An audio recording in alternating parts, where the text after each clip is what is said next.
Hello friends. स्वागत है आप सभी का मेरे यूट्यूब चैनल में जिसका नाम है एजू स्मार्ट ट्यूटर। सबसे पहले हम बात कर लेते हैं मेरे पॉइंट्स के की चैनल के बारे में।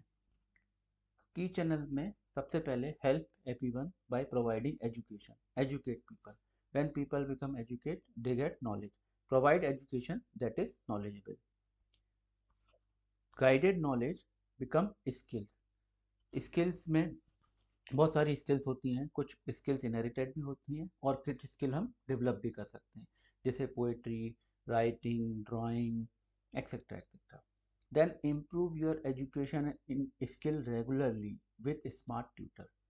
किसी स्मार्ट ट्यूटर के साथ या किसी अच्छे ट्यूटर के साथ जब आप अपनी स्किल पे रेगुलरली वर्क करते हैं तो उससे क्या होता है, आपकी स्किल्स इम्प्रूव होती जाती हैं। Next is mastery in all, that is education, knowledge, skills with smart tutor lead to accomplish great achievements। तो फ्रेंड्स, बिना देर किए हम स्टार्ट करते हैं। तो let's start education with smart tutor. इस वीडियो में हम जो टॉपिक कवर करने वाले हैं वो है करंट अफेयर, जो कि हमारा यूट्यूब चैनल के सेकेंड सीरीज जो हमने चालू की है करंट अफेयर, उसका सेकेंड पार्ट है। अब देखिए, current affair is the most important aspect of all exam preparation. तो करंट अफेयर यहाँ पे आपको मंथली, वीकली और सारे एग्जाम्स के टॉपिक को कवर करने वाला करंट अफेयर मिलेगा। अब देखिए, करंट अफेयर का स्कोप बहुत अधिक वाइड होता है। इसमें बहुत सारे न्यूज़ होती हैं, बहुत सारे इवेंट्स होते हैं। जैसे कि देख लेते हैं अपन, national news, international news, economy से रिलेटेड करंट अफेयर, स्पोर्ट्स से related current affair, science and technology, persons in news, summit, conference, miss and miscellaneous. तो अपन स्टार्ट करते हैं, देखिए आगे।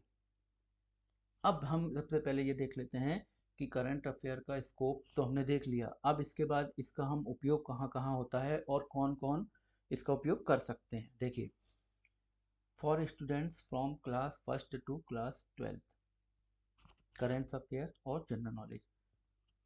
सभी स्टूडेंट्स जो क्लास फर्स्ट में है, क्लास सेकेंड में है, अप टू क्लास ट्वेल्थ, और इन हायर एजुकेशन आल्सो।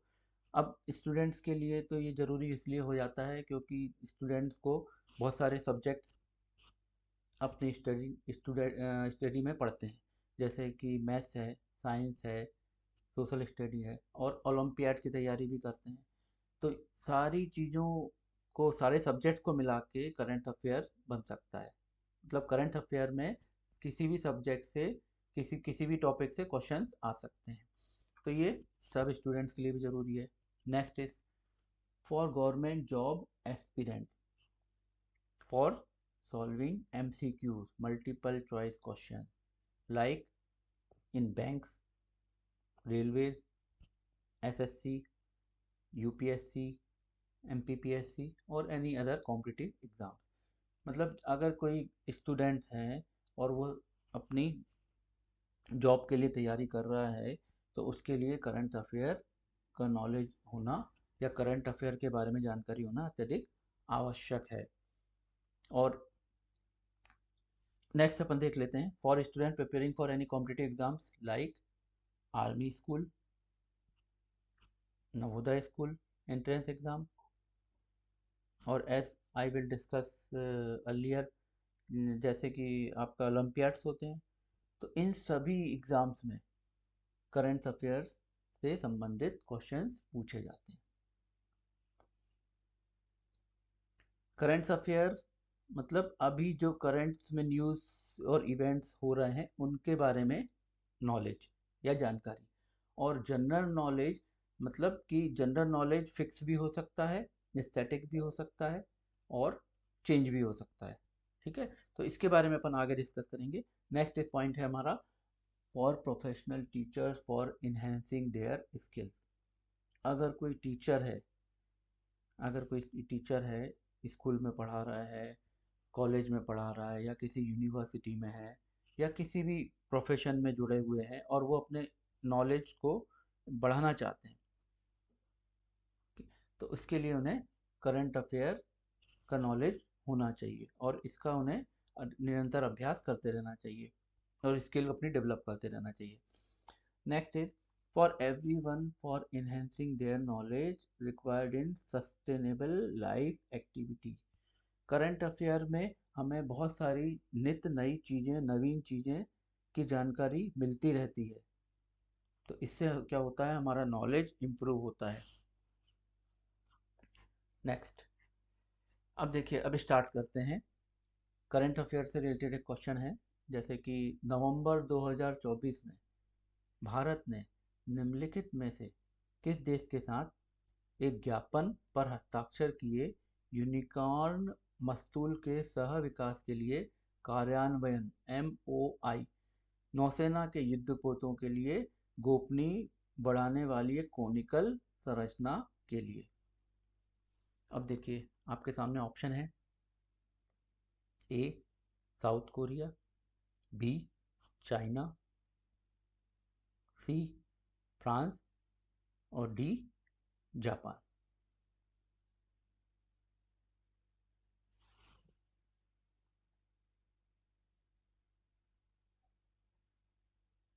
देखिए, इसका आंसर क्या है? जापान। तो किसके साथ किया है भारत ने ज्ञापन पे हस्ताक्षर? और कोनिकल संरचना है जो कि नवंबर 2024 में जापान के साथ। अब हम इसके बारे में कुछ महत्वपूर्ण बिंदु जान लेते हैं। भारत और जापान ने MOI पर हस्ताक्षर किए। MOI that is memorandum of incorporation. Memorandum of incorporation के तहत एक अनुबंध होता है जिस पर हस्ताक्षर किए जाते हैं, तो वह किसी भी कंपनी के लिए, किसी भी कर्मचारी के लिए जो इस उससे संबंधित हैं, उन सभी के लिए उसमें जो नियम और शर्तें होती हैं, उस पे एक तरह का एग्रीमेंट हो जाता है। हम्म, भारत और जापान ने unified complex radio antenna unicorn mast के सह विकास के लिए 15 नवंबर 2024 को MOI पर हस्ताक्षर किए।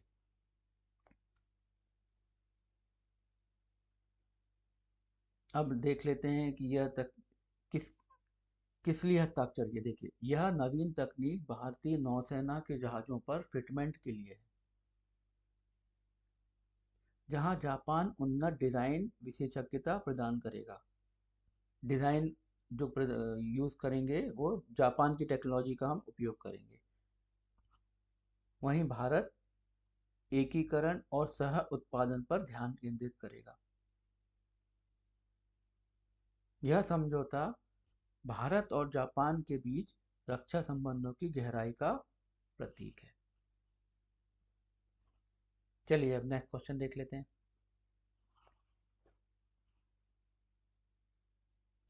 भारत नेट का भारत नेट को लागू करने के लिए जिम्मेदार विशेष प्रयोजन वाहन एसपीवी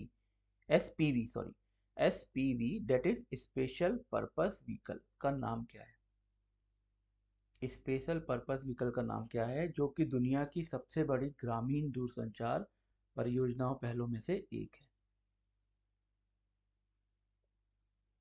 ऑप्शन है: A Bharat telecom limited, B Bharat broadband network limited, C digital India network limited and D Gramin connectivity network limited.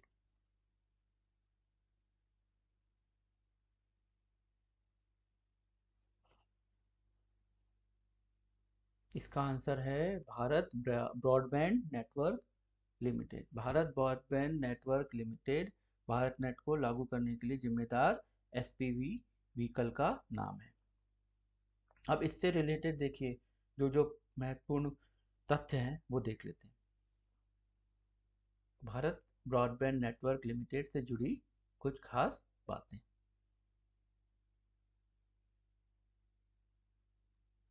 Bharat net, जिसे भारत ब्रॉडबैंड नेटवर्क लिमिटेड के रूप में जाना जाता है, भारत सरकार के स्वामित्व वाली दूरसंचार अवसंरचना प्रदाता है, जिसे दूरसंचार विभाग, भारत सरकार के संचार मंत्रालय, के एक विभाग द्वारा राष्ट्रीय ऑप्टिकल की स्थापना, प्रबंधन और संचालन के लिए स्थापित किया गया है। भारत में दूरसंचार में सुधार लाने और डिजिटल भारत के अभियान लक्ष्य तक पहुंचने के लिए फाइबर नेटवर्क देश की लगभग देश की सभी 2,50,000 ग्राम पंचायतों को कम से कम 100 Mbps ब्रॉडबैंड कनेक्टिविटी प्रदान करेगा, जिसमें लगभग 6,25,000 गांवों को शामिल किया जाएगा। चलिए अब नेक्स्ट क्वेश्चन देखते हैं।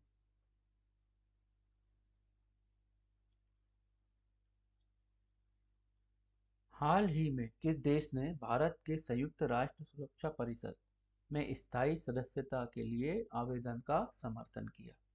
United Nations security council. किस देश ने भारत का समर्थन किया, देखते हैं।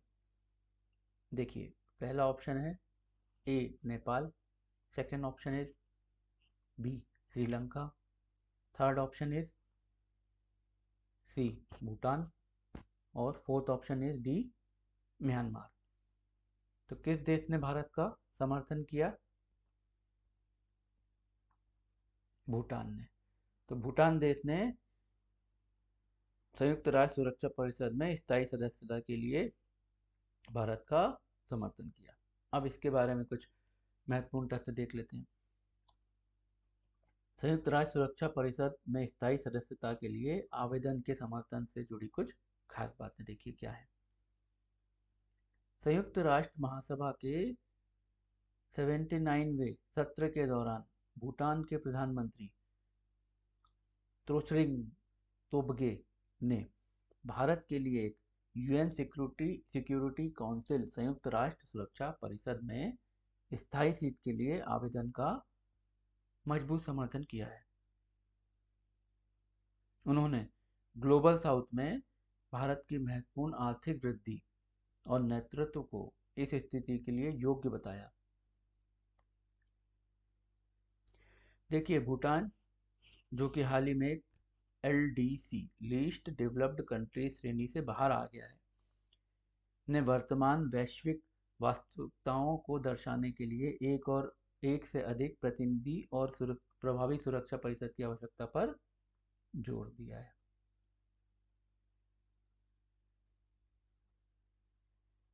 अब नेक्स्ट क्वेश्चन देख लेते हैं। दक्षिण भारत की गंडीकोटा घाटी का निर्माण निम्नलिखित में से किस नदी द्वारा किया गया है?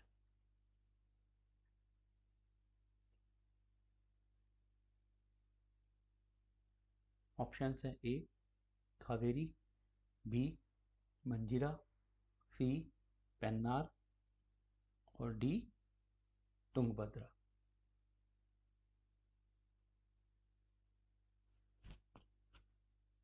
इसका उत्तर है पेन्नार।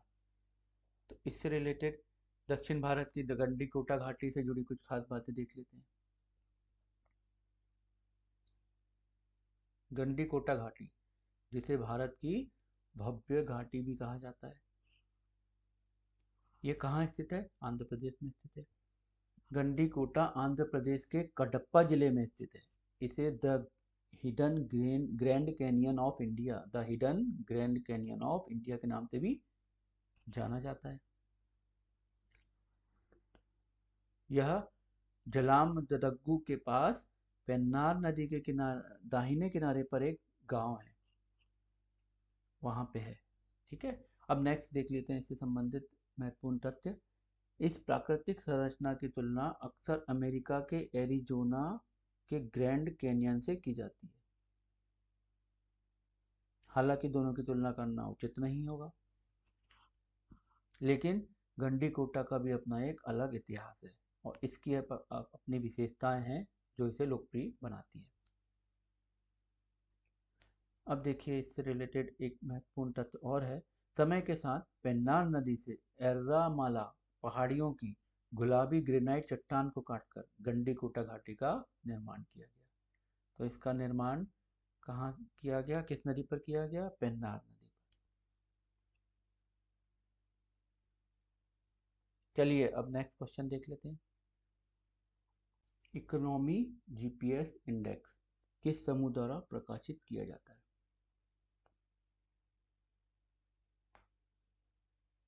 ए एसबीआई, बी फिक्की, सी आरबीआई और डी पीआईडीसी सीआई पीआईडीसीसीआई। तो इसका उत्तर है किस समूह के द्वारा किया जाता है? पीआईडीसीसीआई। इकोनॉमिक जीपीएस इंडेक्स के बारे में हम कुछ महत्वपूर्ण तथ्य की जानकारी प्राप्त करते हैं। जैसे कि देखिए, पीआईडीसीसीआई इकोनॉमिक जीपीएस इंडेक्स भारत में PID chambers of commerce and industry द्वारा विकसित एक आर्थिक संकेतक है। जीपीएस शब्द का अर्थ क्या है? Growth, prospect and strength. Growth, prospect and strength. और इंडेक्स को देश की वर्तमान और भविष्य की आर्थिक स्थितियों में अंतर्दृष्टि प्रदान करने के लिए डिजाइन किया गया है। यह नीति निर्माताओं, व्यवसायों और निवेशकों के लिए आर्थिक वातावरण का आकलन करने और सूचित निर्णय लेने के लिए एक उपकरण के रूप में कार्य करता है। अब जीपीएस इंडेक्स की प्रमुख विशेषताएं क्या हैं? समग्र संकेतक। सूचकांक एक समग्र उपाय है जो अर्थव्यवस्था के समग्र स्वास्थ्य और दिशा का आकलन करने के लिए विभिन्न आर्थिक संकेतकों को जोड़ता है। उच्च आवृत्ति डेटा। यह आर्थिक रुझानों पर समय पर अपडेट प्रदान करने के लिए उच्च आवृत्ति डेटा का उपयोग करता है, जिससे यह वास्तविक समय के विश्लेषण के लिए एक उपयोगी उपकरण बन जाता है। अब इसके घटक क्या हैं? सूचकांक में आमतौर पर औद्योगिक उत्पादन, निर्यात, आयात, मुद्रास्फीति, रोजगार और अन्य व्यापक आर्थिक चर जैसे संकेतक शामिल होते हैं। नेक्स्ट इसका कंपोनेंट क्या है? विकास की संभावना है। इसका उद्देश्य भविष्य की आर्थिक गतिविधि का संकेत देने वाले प्रमुख संकेतकों का विश्लेषण करके आर्थिक विकास का पूर्वानुमान लगाना है। नेक्स्ट इज अर्थव्यवस्था की मजबूती। सूचकांक राज्य की स्वास्थ्य, मौद्रिक स्थितियों और बाहरी व्यापार जैसे कारकों का आकलन करके अर्थव्यवस्था को की लचीलापन और स्थिरता का भी मूल्यांकन करता है। इसका उद्देश्य और उपयोगिता देख लेते हैं। नीति निर्माण। नीति निर्माताओं को चिंता के क्षेत्रों की पहचान करने और सुधारात्मक कार्रवाई करने में मदद करता है। मतलब जो नीति निर्माण करते हैं उनके लिए अति आवश्यक है। और इसमें देखते हैं व्यावसायिक रणनीति। आर्थिक रुझानों में अंतर्दृष्टि प्रदान करके व्यवसायों को योजना बनाने और निर्णय लेने में सहायता प्रदान करता है। और देखते हैं, देखिए निवेश निर्णय। बाजार में जोखिम और अवसरों का आकलन करने में निवेशकों का मार्गदर्शन करता है। अब थोड़ा सा ये देख लेते हैं कि यह कैसे काम करता है। पीआईडी सीसीआई अर्थव्यवस्था जीपीएस सूचकांक की गणना सांख्यिकी विधियों और अर्थमिति मॉडल के संयोजन का उपयोग करके करता है। यह विभिन्न क्षेत्रों में डेटा एकत्र करता है और समग्र अर्थव्यवस्था के लिए उनके महत्व के आधार पर विभिन्न संकेतकों को भार प्रदान करता है। सूचकांक को अक्सर एक स्कोर या मूल्य के रूप में प्रस्तुत किया जाता है जो वर्तमान आर्थिक स्थिति और उसके प्रक्षेप वर्ग को दर्शाता है। अब देखते हैं प्रासंगिकता। प्रासंगिकता क्या है इसकी? सूचकांक भारत की गतिशील और तेजी से बढ़ती अर्थव्यवस्था के संदर्भ में विशेष रूप से प्रासंगिक है। यह हितधारकों को आर्थिक चक्रों और बाहरी झटकों जैसे वैश्विक बाजार में उतार चढ़ाव या भू राजनीतिक घटनाओं की जटिलता को नेविगेट करने में मदद करता है। तो ये इससे रिलेटेड महत्वपूर्ण बिंदु थे। अब नेक्स्ट क्वेश्चन देख लेते हैं।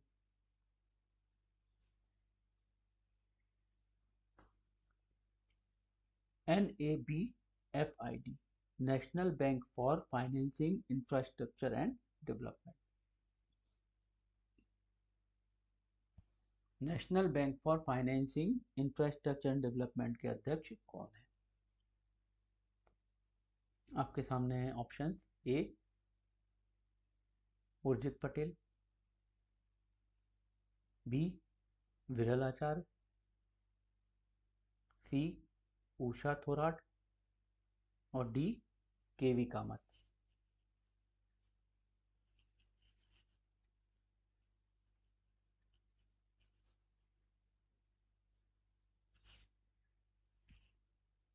तो इसका उत्तर है D K V Kamath. National bank for finance infrastructure and development के फंक्शंस के बारे में हम बात कर लेते हैं। फाइनेंशियल फंक्शन: टू डायरेक्टली और इनडायरेक्टली लैंड, इन्वेस्ट और attract investment for infrastructure projects located entirely और पार्शियली इन इंडिया। डेवलपमेंटल में देख लेते हैं। Facilitating the development of market for bonds, loans and derivatives for infrastructure financing. अब इससे बारे में कुछ और बातें हैं, जैसे national bank for financing infrastructure and development से जुड़ी कुछ और प्रमुख खास बातें हैं, जैसे कि यह एक इंफ्रास्ट्रक्चर केंद्रीय विकास वित्तीय संस्थान DFI डेवलपमेंट फाइनेंशियल इंस्टीट्यूशन है। इसकी स्थापना अप्रैल 2021 में भारत सरकार ने की थी। इसका मकसद दीर्घकालिक गैर आश्रित बुनियादी ढांचे के वित्त पोषण को बढ़ाना है। यह बुनियादी ढांचे के लिए वित्त की सुलभता प्रदान करता है और बढ़ाता है। अब केवी कामत ने के बारे में कुछ महत्वपूर्ण बातें हैं। केवी कामत ने ICICI बैंक में काम किया है। वे 2009 में ICICI बैंक के प्रबंध निदेशक और CEO के पद से सेवानिवृत्त हुए। केवी कामत इन्फोसिस के चेयरमैन भी रह चुके हैं। इन्फोसिस जो कि एक सॉफ्टवेयर कंपनी है, उन्हें 2008 में पद्म भूषण से सम्मानित किया गया था। वे मैकेनिकल इंजीनियर है। तो ये इससे रिलेटेड महत्वपूर्ण तथ्य थे। अब नेक्स्ट क्वेश्चन देखते हैं। अभी हाल ही में महाकुंभ का आयोजन हो रहा है, तो इसके बारे में ये महत्वपूर्ण प्रश्न बनता है। देखिए, किस वर्ष महाकुंभ मेले को यूनेस्को द्वारा अमूर्त सांस्कृतिक विरासत के रूप में मान्यता दी गई थी?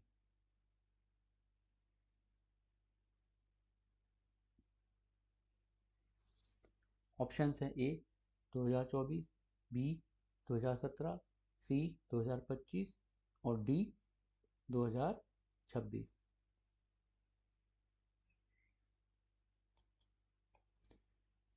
तो इसका आंसर है बी 2017। तो महाकुंभ मेले को यूनेस्को द्वारा अमूर्त सांस्कृतिक विरासत के रूप में कब मान्यता दी गई थी? वर्ष 2017 में। अब महाकुंभ के बारे में जुड़ी कुछ महत्वपूर्ण खास बातें।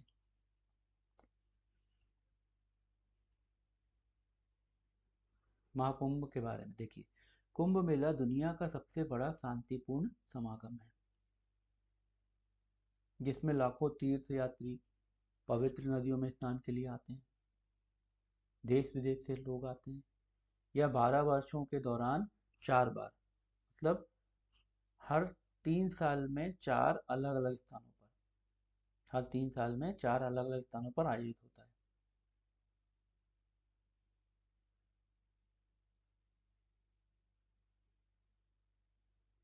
मतलब टोटल 12 वर्षों के दौरान 4 बार आयोजित होता है।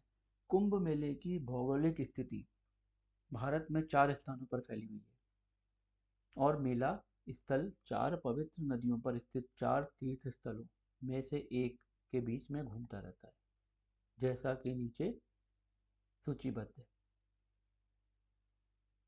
पहला हरिद्वार उत्तराखंड में गंगा के तट पर। दूसरा मध्य प्रदेश के उज्जैन में क्षिप्रा नदी के तट पर। तीसरा नासिक महाराष्ट्र में गोदावरी के तट पर। चौथा उत्तर प्रदेश के प्रयागराज में गंगा यमुना और पौराणिक अदृश्य सरस्वती के संगम पर। महाकुंभ मेला जो प्रत्येक 12 वर्ष में एक बार आयोजित होता है, इस उत्सव का सबसे दुर्लभ एवं पवित्र रूप है। यह 12 वर्षीय कुंभ मेले के 12 चक्रों की याद में मनाया जाता है तथा बड़ी संख्या में श्रद्धालु इसमें भाग लेते हैं, जिनका मानना है कि इस समय के दौरान पवित्र स्नान करने से आध्यात्मिक गुणों में वृद्धि होती है। अब महाकुंभ मेले का आयोजन और देखरेख इस वर्ष उत्तर प्रदेश सरकार कर रही है। इस वर्ष 13 जनवरी से 26 फरवरी 2025 तक महाकुंभ का आयोजन प्रयागराज में हो रहा है। अब इसके बारे में कुछ और महत्वपूर्ण तथ्य हैं, जैसे पौराणिक उत्पत्ति। इस त्योहार की उत्पत्ति समुद्र मंथन या ब्रह्मांडीय महासागर के मंथन की पौराणिक घटना से जुड़ी है। इस घटना के दौरान अमृत से युक्त एक बर्तन कुंभ निकला और इस अमृत की बूंदें 4 पवित्र स्थलों पर गिरी। ऐतिहासिक उत्पत्ति। कुंभ मेले का सबसे पहला उल्लेख ऋग्वेद जैसे प्राचीन हिंदू धर्म ग्रंथों में मिलता है। मौर्य और गुप्त काल के दौरान इस त्योहार को प्रमुखता मिली। नेक्स्ट है ज्योतिषी संरेखण। यह त्योहार सूर्य, चंद्रमा और बृहस्पति की विशिष्ट ज्योतिषीय स्थितियों के आधार पर मनाया जाता है। जिस समय ये स्थितियां संरेखित होती हैं, मतलब एक लाइन में होती हैं, उस समय को कुंभ मेले के लिए सबसे पवित्र समय माना जाता है। नेक्स्ट है अमूर्त विरासत। कुंभ मेले को वर्ष 2017 में यूनेस्को संयुक्त राष्ट्र शैक्षिक, वैज्ञानिक और सांस्कृतिक संगठन के तहत अमूर्त सांस्कृतिक विरासत के रूप में सूचीबद्ध किया गया था। अब नेक्स्ट क्वेश्चन देख लेते हैं।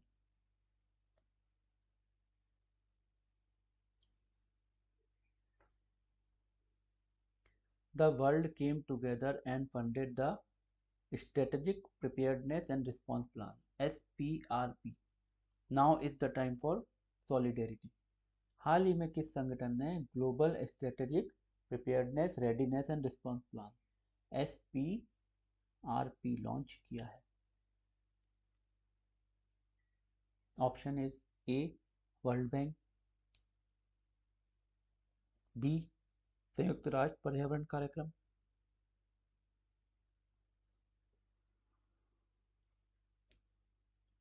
सी अंतर्राष्ट्रीय श्रम संगठन ILO, international labour organisation, and D is विश्व स्वास्थ्य संगठन WHO। SPRP लॉन्च किसने किया है? WHO ने, विश्व स्वास्थ्य संगठन ने SPRP लॉन्च किया है। अब देखिए इसका अवलोकन कर लेते हैं। हाल ही में विश्व स्वास्थ्य संगठन द्वारा डेंगू और अन्य एडीज जनित आर्बोवायरस से निपटने के लिए वैश्विक रणनीतिक तैयारी, तत्परता और प्रतिक्रिया योजना global strategic preparedness, readiness and response plan शुरू किया है। वैश्विक रणनीति तैयारी, तत्परता और प्रतिक्रिया योजना के बारे में देख लेते हैं। इसका उद्देश्य वैश्विक समन्वित प्रतिक्रिया को बढ़ाना, और डेंगू और अन्य एडिस जनित आर्बो वायरस जैसे रोगों की, जीका और चिकनगुनिया से होने वाली बीमारी, पीड़ा और मौतों के बोझों को कम करना है। इसमें महत्वपूर्ण कुछ घटक होते हैं, जैसे आपातकाल समन्वय, नेतृत्व और समन्वय गतिविधियों की स्थापना, सहयोगी निगरानी, मजबूत संकेतक और घटना आधारित निगरानी, महामारी विज्ञान विश्लेषण, प्रयोगशाला निदान और क्षेत्र जांच सहित डेंगू और अन्य एडिस जनित प्रकोपों का शीघ्र पता लगाने और नियंत्रण के लिए उपकरणों का विकास और उपयोग करना। नेक्स्ट इज सामुदायिक सुरक्षा, सक्रिय संवाद और मच्छर आबादी नियंत्रण सहित रोकथाम और प्रतिक्रिया उपायों के स्थानीय अनुकूलन के माध्यम से समुदायों को शामिल करना। सुरक्षित और स्केलेबल देखभाल, रोगियों को पर्याप्त देखभाल प्राप्त हो और बीमारी और मृत्यु को रोका जा सके।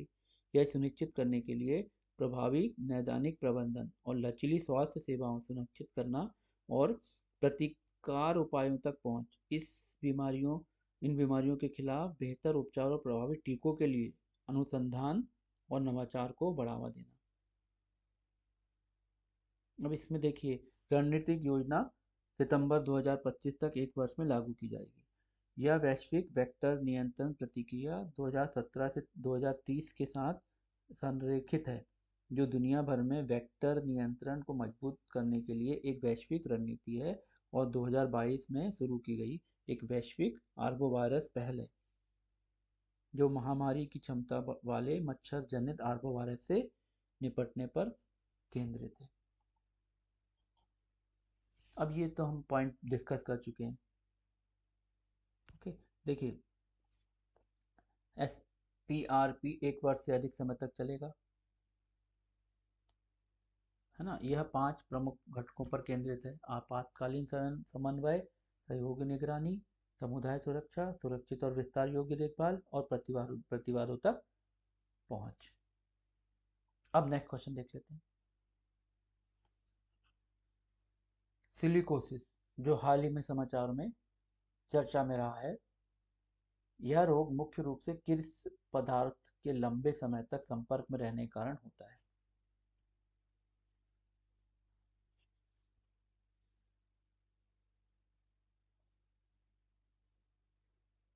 देखिए, इसके सिम्टम्स हम देख लेते हैं। लगातार खांसी, बलगम, सांस लेने में दिक्कत, सीने में दर्द, कमजोरी, थकान, बुखार, रात में पसीना आना, पैरों में सूजन इत्यादि। अब देखिए, इसके ऑप्शंस हैं: ए सीसा, बी सिलिका डस्ट, सी जिंक और डी एस्बेस्टस। तो इसका उत्तर है बी सिलिका डस्ट। सिलिकोसिस किसके संपर्क में रहने से होता है? सिलिका डस्ट के लगातार।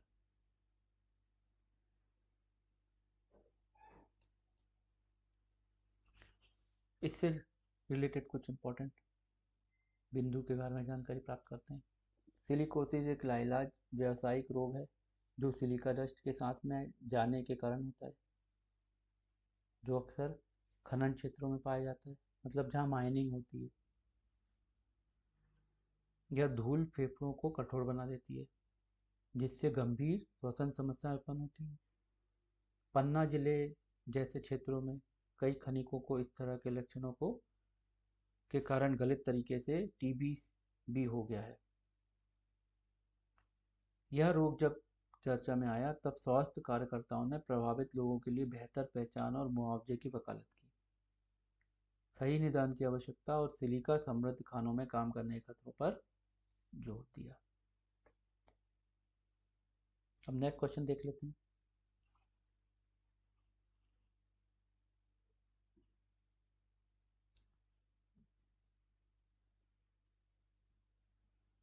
कौन सा शहर सबसे बड़े MRO maintenance repair and operation मध्य पूर्व और AIME 2025 कार्यक्रम की मेजबानी कर रहा है? देखिए आपके सामने ऑप्शन है, A Singapore, B Dubai, C New York और डी लंदन। जैसा कि आपको इमेज में दिखाई दे रहा है, यह कहाँ पे आयोजित हो रहा है? दुबई। इस एमआरओ से रिलेटेड कुछ महत्वपूर्ण बिंदु। एमआरओ मध्य पूर्व और AIME 2025। American invitational mathematics examination. AIME, AIME का फुल फॉर्म क्या है? American invitational mathematics examination. अब देखिए एमआरओ से रिलेटेड कुछ मुख्य बिंदु देख लेते हैं। दुबई जो 2050 जो 250 से अधिक प्रदर्शकों और प्रमुख विमानन हितधारकों को एक साथ ला रहा है। यह कार्यक्रम एरोस्पेस उद्योग में प्रमुख विकासों पर प्रकाश डालता है,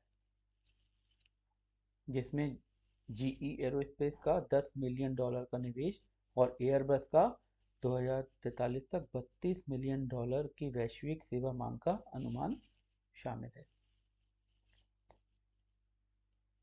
उद्योग के नेता गो लाइव में एआई अनुप्रयोगों और आधुनिकीकरण कार्यक्रमों जैसे उभरते रुझानों पर चर्चा कर रहे हैं। थिएटर विमानन प्रगति के लिए वैश्विक केंद्र के रूप में दुबई की स्थिति को मजबूत करता है। अब नेक्स्ट प्रश्न देख लेते हैं।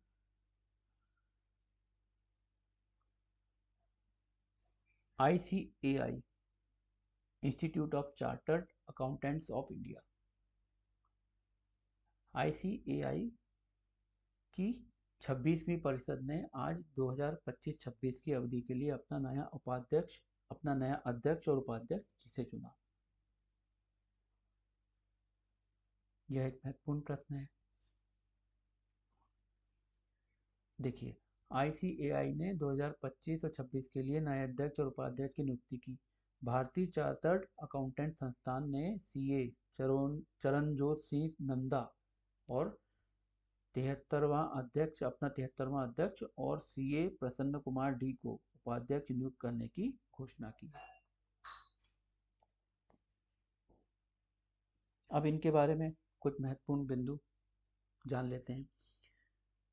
ICAI के नए नेता कौन है? सीए चरणजोत सिंह नंदा, जो ICAI के नए अध्यक्ष चुने गए हैं, पिछले 3 दशकों से लेखा पेशे से जुड़े हुए हैं। उन्होंने 1991 में चार्टर्ड अकाउंटेंट के रूप में अपना करियर की शुरुआत की और 2004 से ICAI की केंद्रीय परिषद में महत्वपूर्ण पदों पर कार्य किया।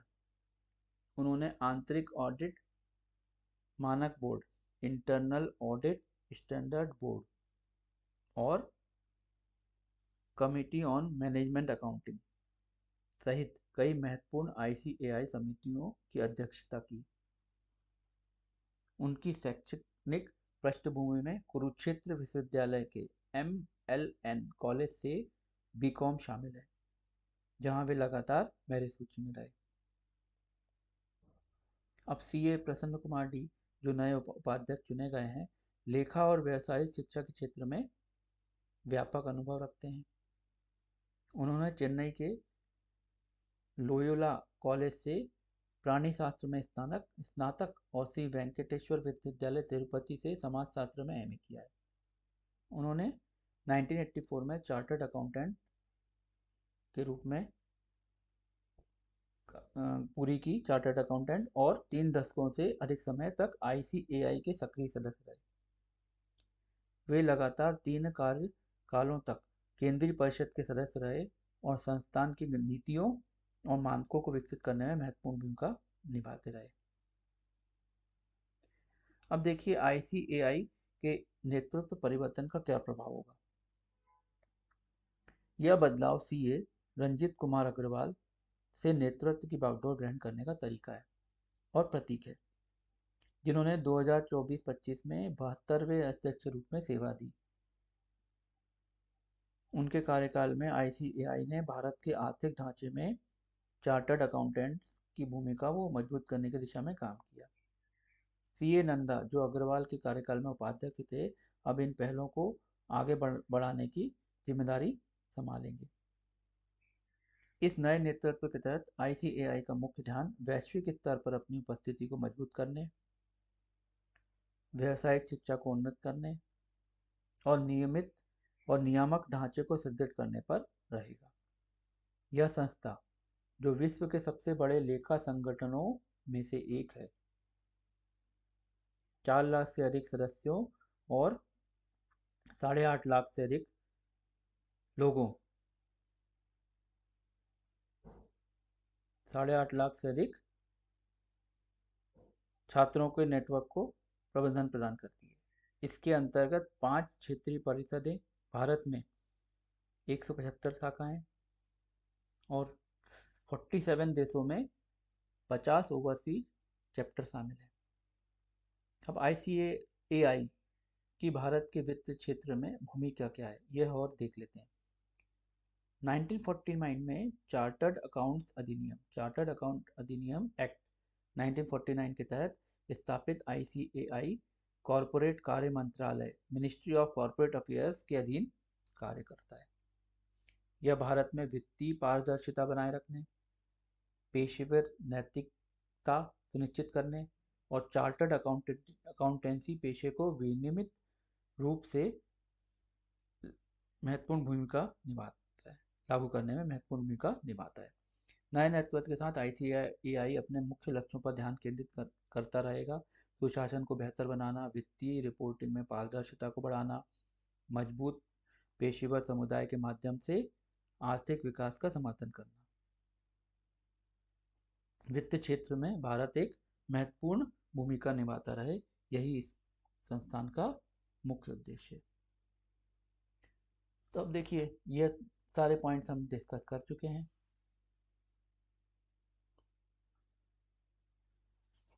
तो आशा करते हैं इस वीडियो के जरिए आप सभी लाभान्वित हुए होंगे और हमने आपको सटीक और संदर्भित जानकारी प्रदान करने की कोशिश की है। इस वीडियो में अगर कोई कमी रह गई हो तो हमें ज़रूर बताइएगा, ताकि हम उसमें सुधार करते रहें। और अगर ये जानकारी आपको पसंद आई होगी तो इसको शेयर करिए, लाइक करिए और हमेशा अपडेट रहिए। इसी के साथ मिलते हैं नेक्स्ट वीडियो में।